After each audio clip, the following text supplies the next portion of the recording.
چند دنوں قبل وفاقی وزیر خزانہ جناب اسحاق ڈار صاحب نے ایک بڑا خوبصورت عزم پیش کیا کہ رمضان مبارک میں وفاقی شرعی عدالت نے سودی نظام کے خاتمے کے لیے جو آرڈر کیا ہے ہم اس پر سنجیدگی کے ساتھ عمل درآمد کرنے جا رہے ہیں اور سودی نظام کے خاتمے کے لیے ٹھوس اور بھرپور اقدامات کریں گے۔ یہ بڑی خوشی کی بات ہے۔ ہم اس پر تحسین پیش کرتے ہیں اسحاق ڈار صاحب کو اور یہ امید رکھتے ہیں کہ وہ اپنے اس عزم میں مخلص ہیں، سنجیدہ ہیں اور دیانتدارانہ طریقے سے جو کہہ رہے ہیں اس پر عمل کریں گے۔ اور تمام علماء پاکستان کے اور جملہ مسلمان جو اللہ رسول کے احکام کے نفاذ کے حوالے سے درد رکھتے ہیں، سبھی نے خوشی محسوس کی، دعائیں کیں اور ایک اچھی صبح کے انتظار میں ہیں۔ اس میں کوئی شک نہیں کہ سود ایک لعنت ہے۔ سود اللہ اور اس کے رسول کے ساتھ جنگ ہے۔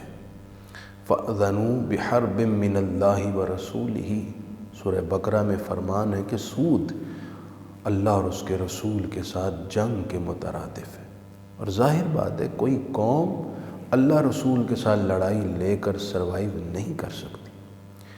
پاکستان جب سے بنا ہے، پاکستان کی بنیادوں میں یہ ارادے تھے کہ اس ملک میں اسلامی احکام کا نفاذ ہوگا، لیکن آج تک نہ ہو سکا۔ یہی وجہ ہے کہ ہم مسلسل مختلف مصائب میں، مختلف مشکلات میں گھرے ہوئے ہیں۔ آپ صلی اللہ علیہ وآلہ وسلم نے ارشاد فرمایا ہے کہ جس بستی میں زنا اور سود عام ہوتا ہے، پھیلتا ہے، اللہ رب العزت اس بستی کو، اس خطے کو برباد اور تباہ کرنے کی اجازت دے دیتا ہے۔ یہ بربادیاں اور تباہیاں جو ہم مسلسل دیکھ رہے تھے، یہ ہماری اسی اجتماعی کوتاہی اور مجرمانہ خاموشی کی بدولت تھی۔ آپ صلی اللہ علیہ وآلہ وسلم نے یہ بھی ارشاد فرمایا کہ جس قوم میں سود عام ہوتا ہے وہاں پاگل پن پھیل جاتا ہے۔ آپ نے ضرور دیکھا ہوگا ان لوگوں کو جو سودی لین دین کرتے ہیں، وہ کبھی سکون سے نہیں رہتے، وہ مسلسل ڈپریشن کا، مختلف پریشانیوں اور تکلیفوں کا شکار رہتے ہیں، کیونکہ اللہ نے فرمایا یمحق اللہ الربا، اللہ سود کو تباہ کرتا ہے۔ یعنی سود لینے والا بھی اللہ کے غضب کا مستحق ٹھہرتا ہے اور اللہ اسے کسی نہ کسی مصیبت اور پریشانی اور مشکل میں مبتلا رکھتا ہے۔ اسی طرح سود جہاں روحانی طور پر، جسمانی طور پر نقصان دہ ہے، وہیں معاشرتی اور معاشی طور پر بھی شدید بربادی کا باعث ہوتا ہے۔ امیر امیر تر ہوتا ہے، غریب غریب تر ہوتا ہے۔ چند لوگ اپنے پیسے کو پھینک کر اس سے پیسہ بناتے ہیں، جس سے مصنوعی معاشی سرگرمیاں ہوتی ہیں، لیکن حقیقی طور پر معیشت کا پہیہ گردش نہیں کرتا، جس وجہ سے معیشت کمزور ہوتی ہے، استحکام نہیں آتا اور قوم نیچے سے نیچے کی طرف بڑھتی چلی جاتی ہے۔ سود کے خاتمے کے لیے اسلام کی بڑی حکمتیں ہیں۔ ان حکمتوں اور ان لاجکس کی طرف ہم نہ بھی جائیں تو بحیثیت مسلمان ہمارے لیے اتنا ہی کافی ہے کہ ہمارے خدا نے اور ہمارے مصطفیٰ نے سود کو حرام کر دیا ہے۔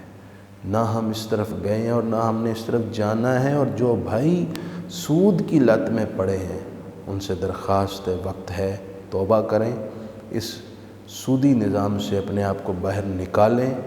انشاءاللہ اللہ معاف کرنے والا ہے، آپ کی توبہ کو بھی قبول کرے گا۔ اللہ تعالیٰ پاکستان کو سودی نظام سے نکالے اور بھرپور اسلامی نظام کی طرف لائے۔ میں درخواست کروں گا اسحاق ڈار صاحب سے اور پوری وفاقی حکومت سے کہ آپ اپنے عزم میں سنجیدہ رہیں، حوصلہ کریں۔ تائید ربانی بھی آپ کے ساتھ ہوگی اور قوم بھی آپ کے ساتھ ہے۔ آپ اس پر ٹھوس اقدامات اٹھائیں، اس پر جلدی کام کریں، دیر نہ کیجیے۔ پہلے ہی بہت دیر ہو چکی ہے، جب سے پاکستان بنا ہے آج تک اس پر عمل نہیں کیا جا سکا، اب مزید وقت نہیں ہے ہمارے پاس۔ اللہ رسول کو راضی کرنے کا اگر آپ کے دل میں ایک جذبہ بیدار ہوا ہے تو اسے سونے مت دیجیے گا، اس کو بیداری رکھیں، اس پر کام کیجیے، پوری قوم آپ کے ساتھ ہے۔ اللہ تعالی ہم سب کا حامی و ناصر ہو۔